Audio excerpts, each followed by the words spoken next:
పశ్చిమ బెంగాల్లో మోదీ మాట్లాడుతున్నారు. ఇప్పుడు లైవ్ చూద్దాం. लेकिन मैं दीदी को, टीएमसी को, उनके गुंडों को साफ साफ कह देना चाहता हूं, दीदी और टीएमसी की मनमानी बंगाल में नहीं चलने दी जाएगी।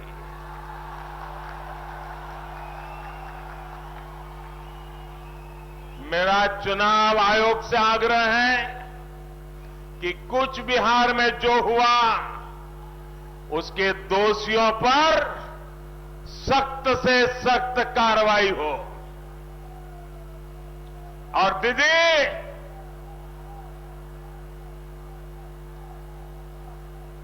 ये हिंसा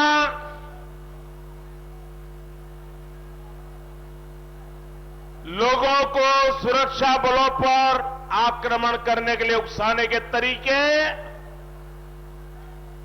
चुनाव प्रक्रिया में रोड़े अटकाने के तरीके,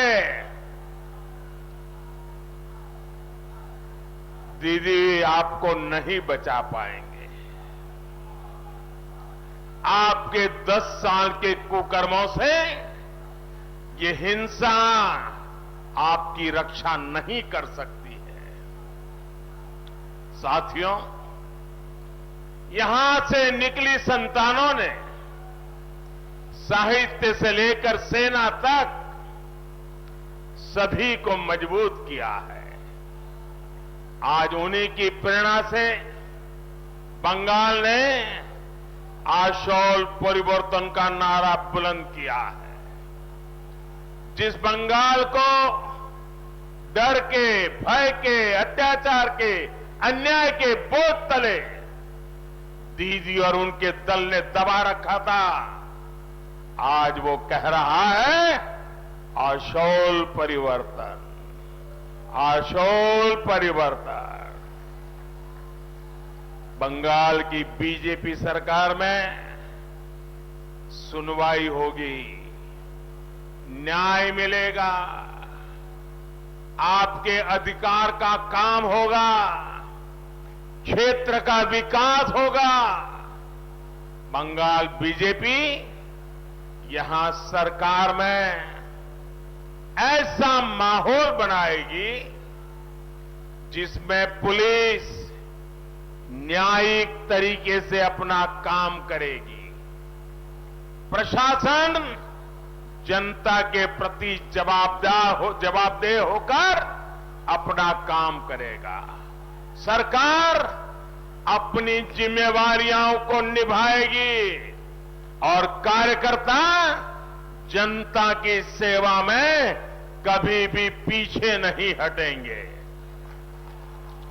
बंगाल में दशकों से जिस तरह का राजनीतिक वातावरण बना दिया गया है, वो बदलने का समय आ गया है।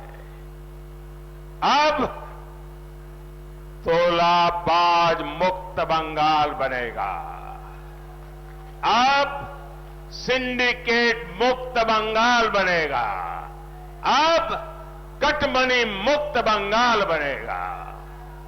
साथियों, हर चरण के मतदान के बाद आशौल परिवर्तन की लहर जितनी प्रचंड होती जा रही है और दीदी की बौखलाहट भी उतनी ही बढ़ रही है।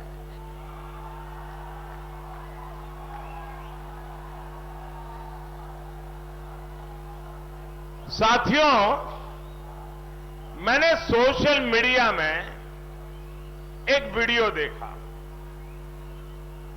उस वीडियो में दीदी के करीबी बंगाल के टूरिज्म मिनिस्टर और यहां पास के ही विधायक लोगों को धमका रहे हैं। उन्होंने कहा कि बीजेपी को वोट दिया तो लोगों कर उठाकर बाहर फेंक दिया जाएगा। भाइयों बहनों, क्या ये भाषा आपको मंजूर है? ये धमकी आपको मंजूर है? क्या लोकतंत्र में ऐसी धमकी को जगह है क्या? क्या मैं प्रधानमंत्री होने के बाद भी किसी हिंदुस्तान के बेटे को, बेटी को ये कह सकता हूं कि मैं तुम्हें उठाकर बाहर फेंक दूंगा? क्या मुझे अधिकार है क्या? अरे लोकतंत्र है, कानून का राज है। लेकिन दीदी का मंत्री कैमरा के सामने और सब कुछ कैमरा में कैद है। ये गुंडागिर्दी खुलेआम है। ये दीदी के 10 साल के राज की यही सच्चाई है।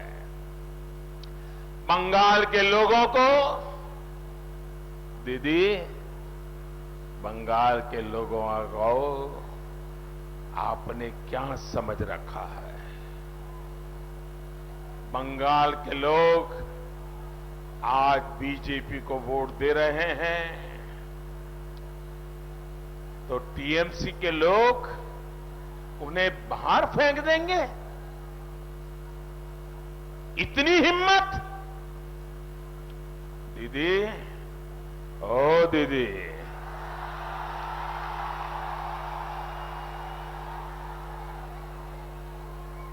बंगाल के लोग यहीं रहेंगे। दीदी, लिख करके रखो, यहीं रहेंगे।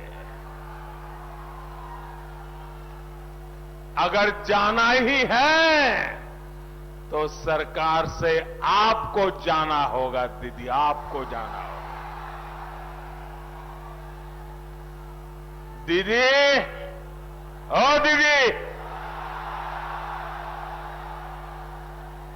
दीदी, आप बंगाल के लोगों की भाग्य विधाता नहीं है।